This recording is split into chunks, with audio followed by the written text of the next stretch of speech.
Assalamualaikum warahmatullahi wabarakatuh. Perkenalkan, saya Aditya Ramadan, mahasiswa HI UIN Jakarta semester 3.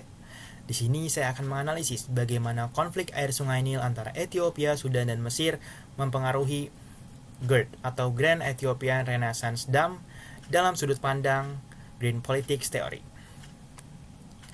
Konflik ini melibatkan Sungai Nil, yaitu sungai terpanjang di dunia yang mengalir dari dataran tinggi Ethiopia melewati Sudan hingga bermuara di Mesir. Pada April 2011, Ethiopia mengumumkan pembangunan Grand Ethiopian Renaissance Dam atau GERD, yaitu bendungan hidroelektrik terbesar di Afrika dengan biaya sekitar 5 miliar US dollar.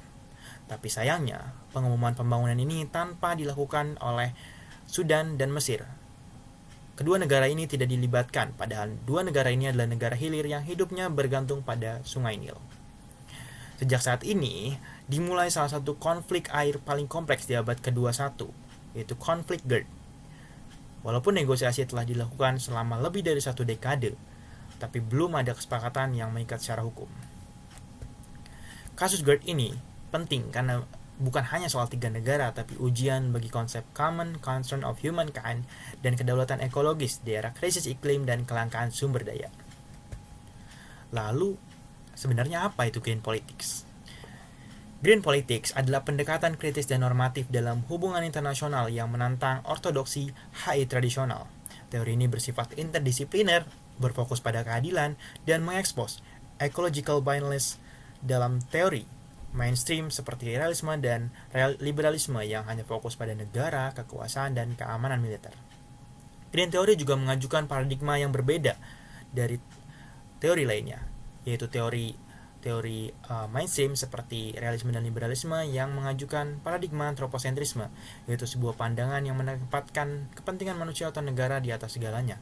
Dan GPT menuju ekosentrisme, yaitu pandangan yang mengakui bahwa seluruh sistem ekologis memiliki nilai intrinsik yang harus dilindungi oleh semua makhluk. Dalam kasus ini, antroposentrisme ini terlihat ketika Ethiopia mau listrik, Mesir mau air, dan Sudan dengan kepentingannya. Dan tidak terlihatnya ekosentrisme. Tidak ada pihak, salah satu negara yang bertanya ataupun mempertanyakan cara untuk melindungi integritas ekosistem Nil untuk semua makhluk pada generasi mendatang. Sebelum kita lanjut, penting untuk memahami bahwa Green Theory memiliki 2 pendekatan utama untuk bisa melihat bagaimana akar masalah dan solusi dari krisis lingkungan. Pendekatan pertama adalah bioenvironmentalism, di mana pendekatan ini menganggap bahwa krisis lingkungan adalah akibat langsung dari akumulasi aktivitas manusia yang melampaui daya dukung bumi. Dari perspektif GERD atau konflik GERD, ini diakibatkan karena populasi 3 negara itu terus bertambah sehingga menipisnya sumber daya. Lalu pendekatan kedua yaitu social greens, sebuah pendekatan yang melihat akar krisis lingkungan pada struktur kekuasaan global yang timpang seperti kapitalisme, patriarki, dan negara-negara bangsa yang eksploitatif, dan hanya satu solusinya, yaitu transformasi sosial dan ekonomi yang adil. Termasuk dalam konflik GERD ini sendiri yang menunjukkan ketidakadilan struktural yang tidak hanya overpopulasi, tapi juga adanya ketidakadilan struktural dalam konflik GERD ini. Selanjutnya, ada beberapa konsep dalam GPT ini, dalam aplikasinya di konflik GERD ini.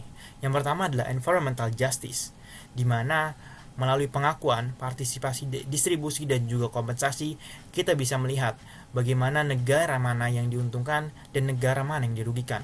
Apakah keadilan sudah muncul? Dan ternyata belum.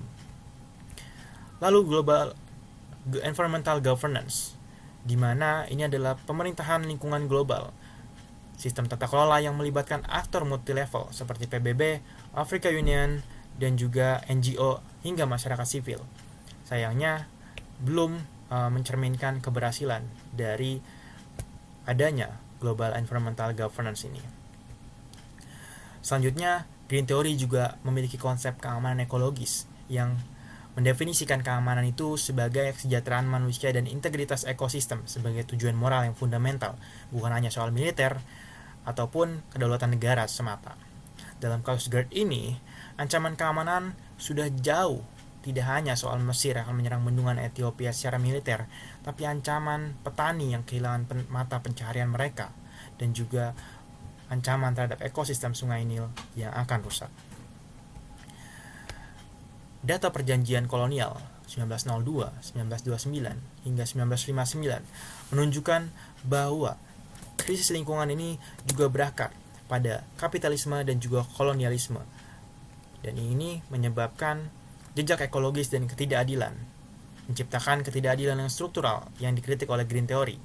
Negara hilir yang secara historis itu diuntungkan melalui perjanjian kolonial, sedangkan negara hulu seperti Ethiopia ini dirugikan, dan ketika menuntut keadilan sekarang merasa terancam.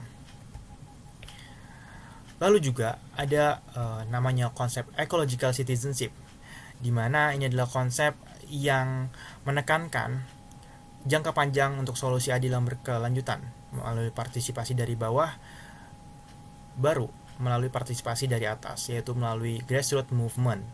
Meskipun dalam konteks ini sangat sulit ataupun belum muncul ecological citizenship, tapi potensi itu tetap ada.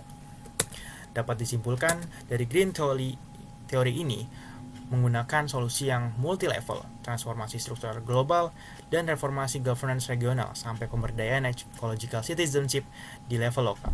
Green Theory juga memberi peta jalan bagaimana kita menunjukkan social greens menjadi akar masalah struktural, dan juga global environmental governance yang direformasi bisa menjadi framework utama untuk bisa menciptakan solusi yang multi-level. Dan sekarang Sungai Nil akan kembali menjadi sungai yang dapat menciptakan kebermanfaat bagi semua makhluk. Terima kasih banyak. Wassalamualaikum warahmatullahi wabarakatuh.